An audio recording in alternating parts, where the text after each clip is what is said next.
Greetings and welcome to Dan Proft on Chicago's Morning Answer here on AM 560.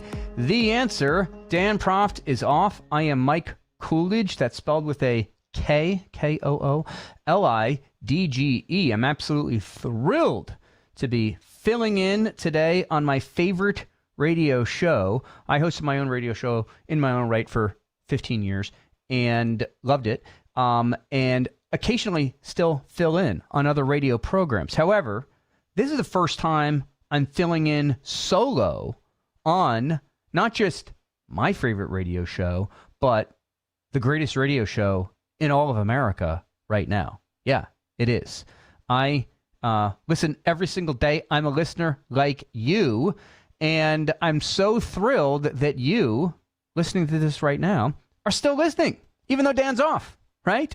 There's some great fill-in hosts this week, I know, scheduled. Chris Crock yesterday. I know that John Anthony and Jeannie Ives and some others as well will tell you as the show continues. But we cannot thank you enough for listening to AM 560, The Answer. And we've got so much more coming up this hour and the one after that. Right now, though, we're going to jump right into our first guest this hour, and that would be John Tillman. John Tillman is the founder and CEO of the Hall of Giants, a museum and cultural institution focused on entrepreneurship. He, of course, used to lead the Illinois Policy Institute, and he was a semi-regular on my radio show for many years. But this Hall of Giants is a super interesting and ambitious project, and John Tillman joins us on the phone now. John, welcome on to AM 560, The Answer. Mike, great to be with you again. It's been too long. Thanks for having me. Yes, it has. And wow, when I became aware of this Hall of Giants project, I mean, this is super interesting. Tell our listeners who don't know about it how it came about. Well, the greatest force for good in America is our founding principles, free enterprise and capitalism, and the entrepreneurs of our country from the founding to the present are the ones who drive those systems and create the prosperity. And it used to be a universal American value that we respected them, cherished them, and appreciated them. Today, if you're an entrepreneur and you're mortgaged to the hilt, wondering if you're going to make your next payroll, everybody likes you. But if you make it to the penthouse and have a private jet, you're now an enemy of the people, not paying your fair share and oppressing people. And I think that's outrageous. So I had the inspiration some years ago to build a Hall of Fame. We call it the Hall of Giants, to celebrate American entrepreneurs and the role they play in serving the American people well by solving our problems and providing goods and services. The only way you become successful as an entrepreneur in America is by serving other people well. And I think that lesson has been lost. So we're not going to build a run-of-the-mill museum. We're actually building essentially an amusement park with a Hall of Fame and museum hiding inside of it. So we'll have immersive and experiential rides like you do at Disney World and other amusement parks. We'll have a time-traveling ride where you get on a buckboard wagon in 1776 and eventually travel on a steamship, a locomotive, an automobile, a jet airplane, and disembark from a rocket ship on Mars. And along the way, we'll tell the story of the stories of the great entrepreneurs who made all that possible. And we'll do that in every aspect and walk of life. I mean, it's one of these ideas that you immediately think, gosh, why didn't someone else think of this first? It is brilliant. And there's so many stories that entrepreneurs that you know, American history and really world history, but so many of the greatest entrepreneurs who've ever lived in the United States, so many stories that young people don't know about. And now it's becoming increasingly clear middle-aged people don't know about. It's so when it is done, and you know, you talked about an amusement park and you know, a museum kind of hidden in that.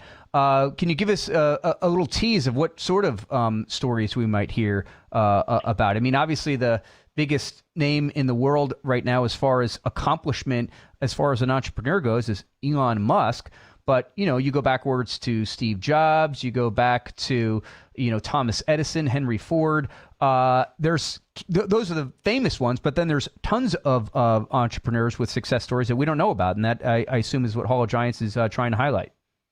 You hit the nail on the head. We're going to tell the known stories that have been lost, and we're going to tell the unknown stories that have never really been told. And one of the great things about America is we have an infinite number of these kind of stories. So the ones that are well known to history, but the details have been lost, like Henry Ford, Thomas Edison, Eli Whitney, Andrew Carnegie, Rockefeller, and all the rest.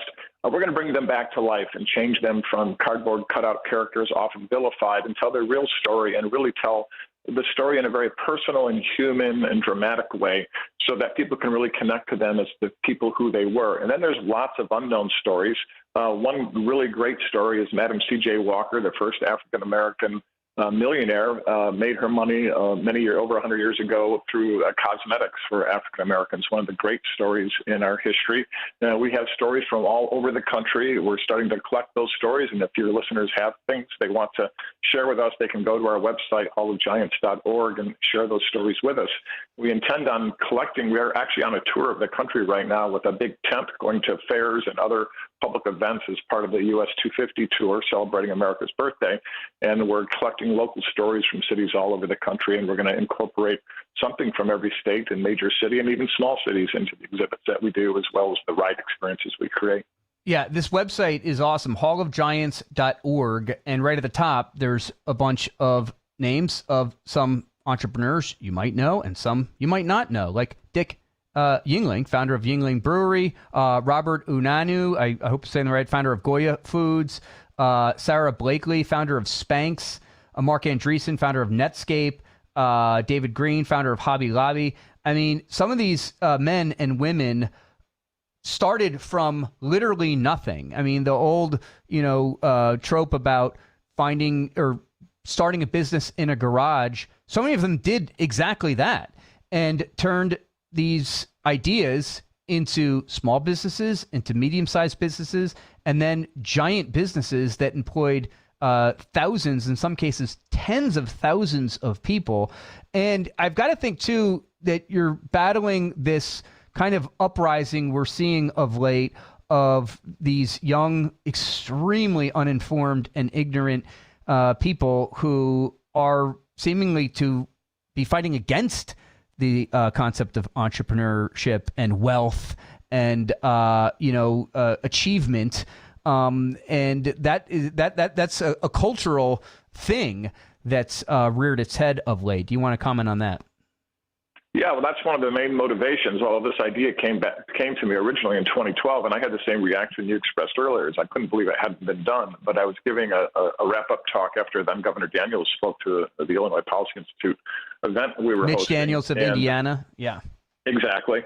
And he made some comments about the fact that President Obama then had talked about, quote unquote, you didn't build that, denigrating the efforts of entrepreneurs building businesses to serve other people well. And I was really quite offended by that because I've been an entrepreneur most of my life, and I've built many businesses, both in the for-profit and non-for-profit sector. And believe me, when you're laying awake at night wondering if you're going to make your payroll, you built it, and nobody came to help you but you. You have to figure it out, and they have to sign the lease. You have to put your whole life on the line to try to build a business that does a singular thing, which is serve people well. And these young people you're talking about have completely lost focus on that. They have no idea how fragile the system is, but mostly how absolutely beneficial the system is. The founding of this country in 1776, along with the book The Wealth of Nations, John Locke's writings from that century, it's really the first time in human history that sort of what the modern people on the left would call toxic masculinity. But, man's nature to conquer, to dominate, to achieve, to build, to grow. Throughout all of human history prior to 1776, we had Genghis Khan, Attila the Hun, Napoleon. Lifespans were in your 30s. The way you succeeded is through power and domination, and otherwise, if you couldn't do that, you submitted to it. In 1776, because of the founding of this country, all of that energy was directed to positive things, not destructive things, to rather constructive things by building businesses that serve other people well. And that is what the youth of today has lost, and that's part of the story we're going to tell. Our listeners can go to hallofgiants.org to read more about it. You've got a really list of heavy hitters here on your advisory board. Stephen Moore, Dr. Larry Arnn, president of Hillsdale College, Kim Dennis, former president and CEO of Searle Freedom Trust. Is there any sort of timeline, not to put you on the spot, but I know it doesn't physically exist yet, but in your perfect world, John Tillman, CEO of hallofgiants.org. When can we expect to see in again, in an ideal world, Hall of Giants becoming a reality? Well, we've got to raise about $275 million, and we're on our way to doing that. And that is a big lift in a gigantic capital campaign. I anticipate it's going to take us someplace between 2 and 4 years. And so our target date to break ground, the earliest is probably 2029, latest 2030. And it's been a very fun and experience raising this kind of money, because these are very different sorts of gifts.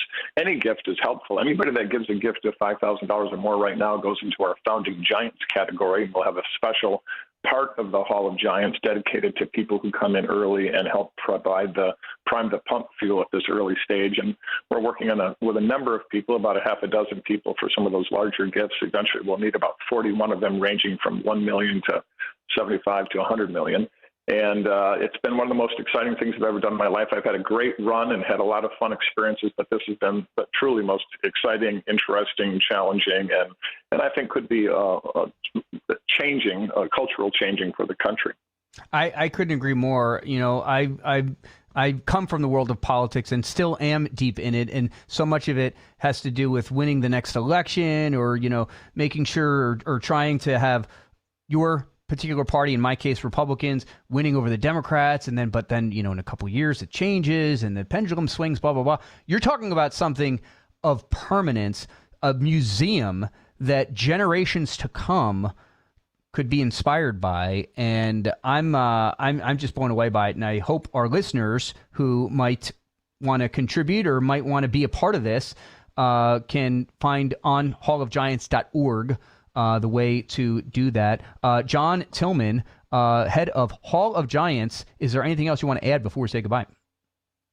No, that was very kind of you, and I appreciate it. And people can go to hallofgiants.org, get our mailing list, get updated. We'll send us some material, a prospectus or a case for support, and our vision for the whole operation. We'll have another issue of our very beautiful and very popular magazine coming out a little later this summer. So if you get on that list, we can send all that to you. Become a Hall of Giants founder as we speak. We will be right back on AM 560 The Answer. I am Mike Coolidge in for Dan Proft. Stay with us. There's only one radio show in Chicago talking about today's biggest stories and telling you what they really mean. That show is this one, Chicago's Morning Answer on AM 560 The Answer. John was an active man. He'd go for runs, walk the golf course, and always take the stairs instead of the elevator. But then bone-on-bone knee pain got in the way. Ow! And a